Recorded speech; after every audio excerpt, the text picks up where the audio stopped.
হৈ পেলাই ভালেই লাগিছে। কিন্তু আজি চিঙিমাৰী গাঁও পঞ্চায়তত 10জন ৱাৰ্ড সদস্য ইয়াত উপস্থিত আছিলে। তাত 10জনে মোক ছাপোৰ্ট কৰিছে। তাৰ কাৰণে সকলো মেম্বাৰক মই ধন্যবাদ জনাইছোঁ। উপসভাপতি পদক মেৰিনা আহমেদক সভাপতিৰ তাত মহম্মদ আফজালুৰ ৰহমান মই নিজেই। আপোনালোকে কোনটো দলৰ সমৰ্থিত? আপুনি কোনটো দলৰ মই বিজেপি দলৰ পৰা সভাপতি হৈছোঁ। বিভিন্ন পঞ্চায়তত দেখিবলৈ পাইছোঁ হস্টেলিঙৰ ঘটনা সংঘটিত হৈছে। আপোনালোকে স্বতঃস্ফূৰ্তভাৱে সমৰ্থন কৰিছে? নাই, আমাৰ ইয়াত কোনো হস্টেলিং হোৱা নাই।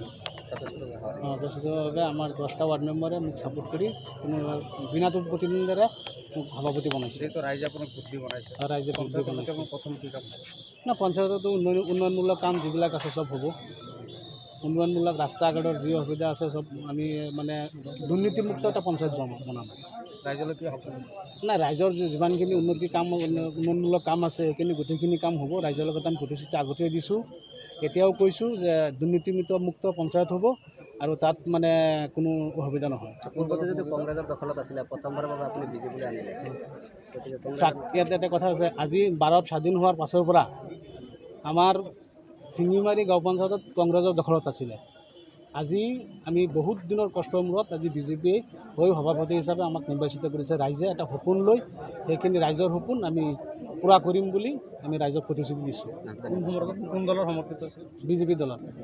ধন্যবাদ। হ'ব।